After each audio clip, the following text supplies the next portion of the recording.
नमस्कार। उम्मीद है आप लोग स्वस्थ और स्वानंद होंगे। अभी अभी खबर मिली है कि कुछ देर पहले शरद पवार, राहुल गांधी और मल्लिकार्जुन खड़गे साहब से मिले। जो भी बात हुई हो, और इसको एक विपक्षी एकता की कवायद में एक मील का पत्थर माना जा रहा है। जो भी वहाँ पर बात हुई होगी या जो भी चीज़ें डिसाइड हुई होंगी वो कुछ दिन बाद पता चलेगी। अब मैं थोड़ा सा आइए शुरुआत करता हूँ। आप लोगों को याद होगा, भारत यात्रा के ख़त्म होने के बाद तमाम पार्टियों को राहुल गांधी ने न्योता भेजा था और उसका बहुत ही हल्का स्वागत सारे विपक्षी दलों ने किया था। उस समय ये कहा गया था कि विपक्षी एका ऑलमोस्ट होना असंभव है हिंदुस्तान में, जो हालत चल रहे हैं। बहरहाल बीत गई सो बात गई। उसके बाद फिर ये मामला आया अडानी जी वाला।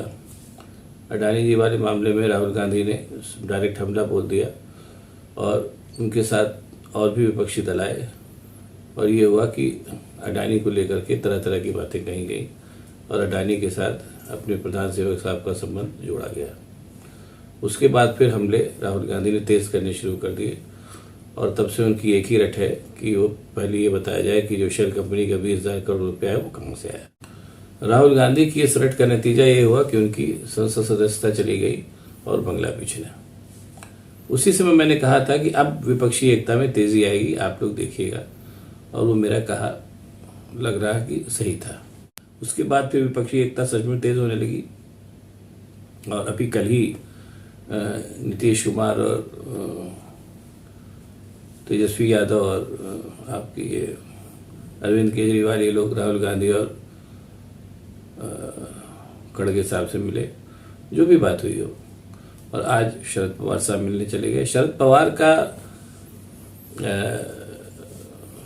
खड़गे साहब के बंगले पर जाना कहीं ज़्यादा इम्पोर्टेंस रखता है, क्योंकि एक तो शरद पवार बहुत सीनियर नेता और मल्लिकार्जुन खड़गे साहब भी काफ़ी सीनियर नेता रहे, कांग्रेस के अध्यक्ष हैं, और कांग्रेस अध्यक्ष के रूप में उन सब लोगों से उनका मिलना अपने एक खास मायने रखता है। और उनकी सीनियरिटी और उनकी उम्र और कांग्रेस अध्यक्ष का ओहदा इस चीज़ को अश्योर करता है विपक्षी दलों को कि उनसे बातचीत की जा सकती है।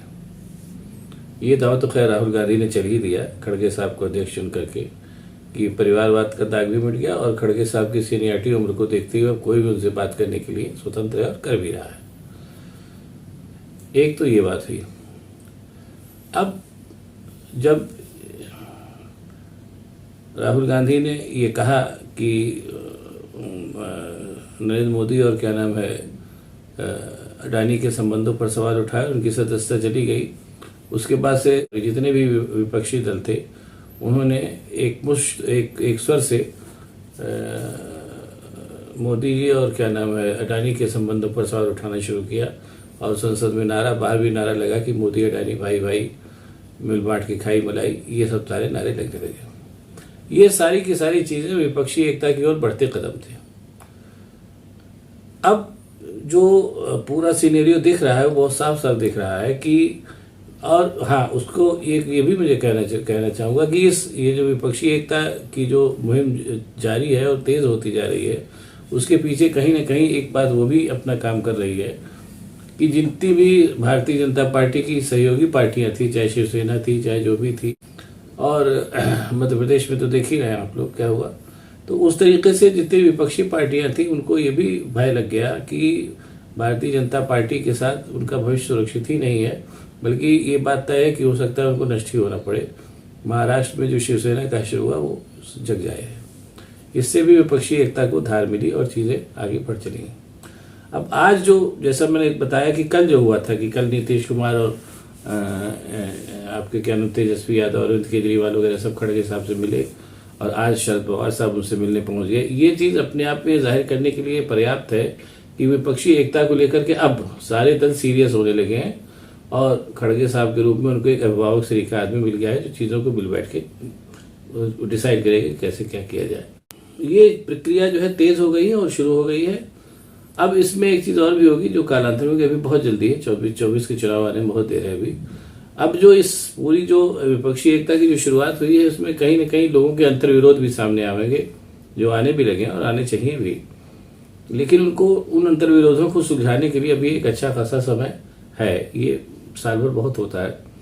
इसलिए ये कहना कि विपक्षी एकता के रास्ते में अड़चन के रूप में विपक्षी पार्टियों के अंतर्विरोध सामने आएंगे, ये कहना भी बहुत समझदारी का परिचय नहीं है। कोई भी पार्टियां, जब तमाम पार्टियां मिलती हैं तो सारी पार्टियों के अपने अपने क्षेत्रों में अपने अपने हित होते हैं।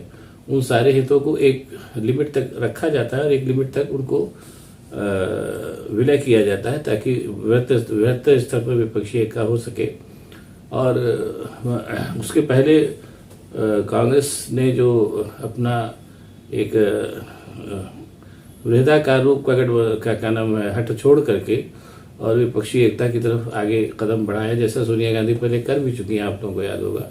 तो इसलिए कांग्रेस के एक कहा जाए तो एक तरीके से कांग्रेस के अभिभावकत्व में विपक्षी एकता परवान चढ़ेगी, ऐसा दिखने लगा है। और इस परिवार को ये विपक्षी एकता इस रूप में परवान चढ़ सकती है कि कांग्रेस अभिभावक के रूप में रहे और बाकी विपक्षी दल जो है इस बात की गारंटी और के साथ कि उनके हितों पर आज नहीं आएगी, कांग्रेस के साय तले इकट्ठा हो सकते हैं। ये बात आज इस बात पे इससे भी मोहर लग गई कि शरद पवार साहब, जो खुद भी काफी सीनियर लीडर हैं, वो मल्लिकार्जुन खड़गे साहब से मिलने पहुंचे, जो भी बात हुई जैसा मैंने कहा। और इस बात पे भी अंतिम रूप से मोहर लग गई। अभी कुछ दिन पहले शरद पवार साहब को लेकर के जो उन्होंने अडानी और इन सब लोगों के फेवर में तो क्या कहेंगे, एक तरीके से उनके लिए उनकी सहानुभूति में जो वक्तव्य दिए थे, उसको ये कह के प्रचारित किया जाने लगा था कि बस अब शरद पवार का किस्सा खत्म है, वो अपनी जैसी उनकी नीति रही है वो गठबंधन से हट जाएंगे। ऐसा भी नहीं है। इसलिए अब आज जब शरद पवार मिल लिए है तो ये कहने में मुझे कोई संकोच नहीं कि अब जो विपक्षी एकता है वो अपनी परवान बहुत जल्दी चढ़ेगा और निश्चित रूप से सारे अंतर्विरोध खत्म करके चीजें सामने आएंगी। और हाँ, एक बात मेरा और कह के खत्म करूंगा, अगर कर्नाटक चुनाव भारतीय जनता पार्टी हारती और कांग्रेस जीतती है तो फिर ये मान के चलिए कि जो भी विपक्षी एकता उसके बाद होगी वो कहीं ज्यादा असरकारक और भारतीय जनता पार्टी के लिए घातक होगी। अब आगे देखिए क्या होता है। एक 13 मई तक चुनाव के नतीजे भी सामने आ जाएंगे। अब उसके बाद क्या होता है ये मतलब देखने में लोगों की दिलचस्पी बनी रहेगी और चीज़ें और भी ज़्यादा दिलचस्प और मानी खेज होंगी। अगर आपको ये वीडियो पसंद आया तो इसको लाइक करिए, शेयर करिए और मेरे चैनल को सब्सक्राइब करिए ताकि मैं और भी ऐसी बातें आपको बताता रह सकूँ। बहुत बहुत धन्यवाद। नमस्कार।